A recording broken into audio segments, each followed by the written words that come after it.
Hi YouTubers, we're back. Hey, MBS. you want us to intro today's topic, man? Yeah, we have to do another one, don't we? It's been done 100 million times, but we're gonna do one more. So it's something that every beginner struggles with at the very start when they're eating their diet, basically.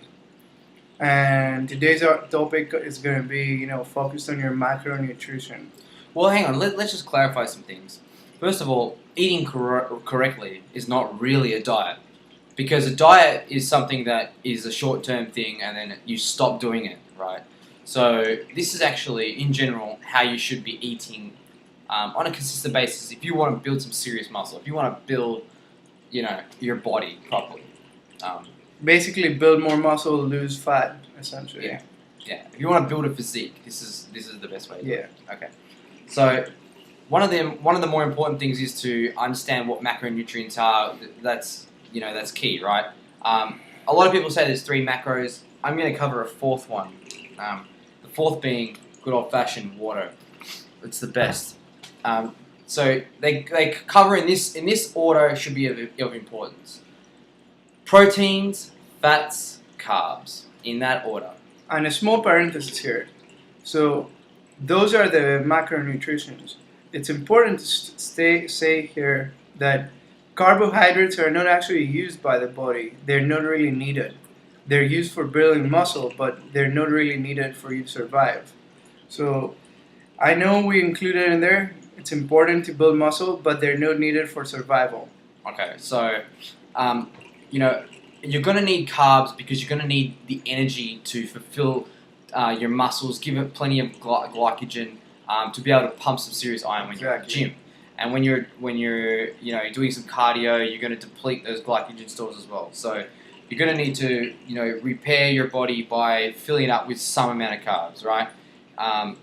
So what we're really having the carbs here is really to replenish what we have used, to build muscle and get energy. Right. So in saying that, the primary source for building muscle, having said that, obviously is protein. So that is always first on the list. Now make sure that you should be getting about 1 gram protein. Now this is going to sway from what other people say, 0.8 or 0.08 or whatever, or fucking 1.5 grams of who cares? But generally speaking, if you're on approximate right path, it should be about 1 gram of protein per lean body mass. Now, if you're a 150-pound male and you've got 10% body fat, you do the math, right? It's approximately 135 grams of protein you need a day. So essentially you calculate towards 135 pounds of your body. But on the safe side, you probably should hit 150 anyway, just to make sure you've just got enough, just to build the right amount of muscle if you're working out hard. So fats, again, fats range. Again, if you're a 150-pound person, I think it works out to be about 0.5 gram of fats, for an individual. So it works out to me, for me anyway, I'm about 150 pounds, so it works out to be about 60 grams, maybe 70 if I want some extra energy, of healthy, good fats. That includes,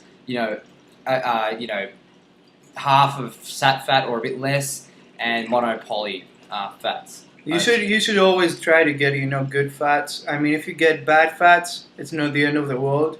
It's still 1 gram of fat is always 1 gram of fat, But overall, it is going to affect your health at the end of the day. So try to stick to good fats, like from nuts. Nah, I mean, you really don't want any bad fats. Your body's not going to process trans fats the way it's going to process sat fat or the way it's going to process monopoly fat.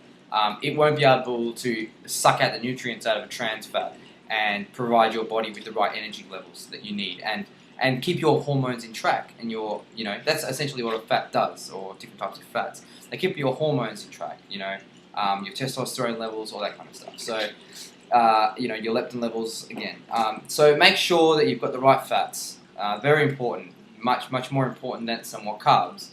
Whatever you've got left over now in your calorie surplus in your day of calorie needs, should be dedicated to slow digesting carbs. Now, a good time if you want a fast digesting carb, like a sugary kind of sweet or something like that, is always post-workout. That way, your glands are opening up.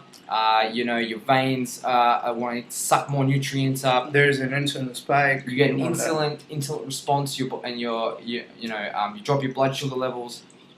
And immediately your body is craving food. So you suck up all the good nutrients for your body after a workout. It's the best way to do it. Obviously, your total calories need to go in par with your basic metabolic rate and how much you're burning at the gym. So, each person is different.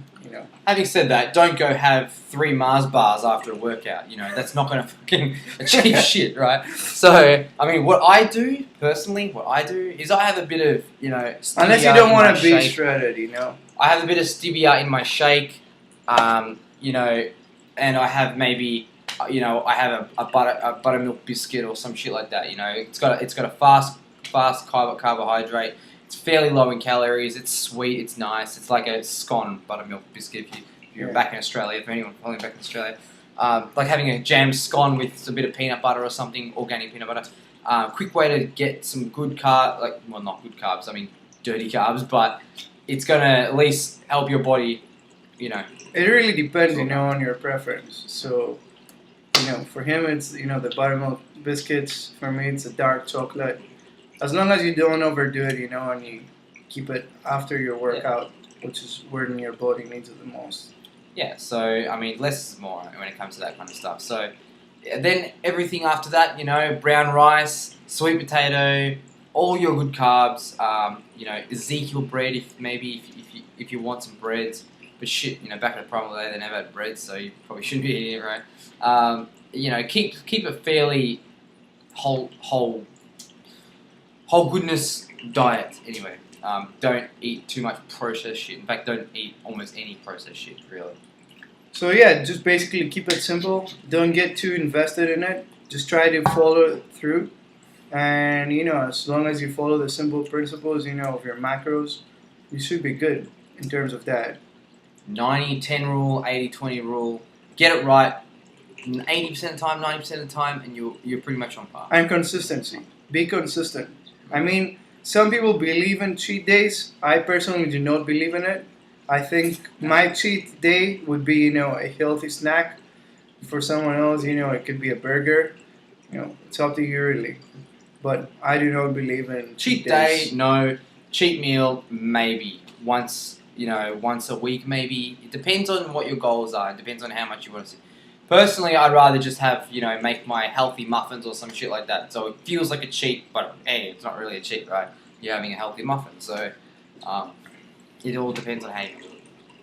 That's all for it. We're going to make another video that's going to, follow up on this one. And it's going to be more focused on what we're doing right now.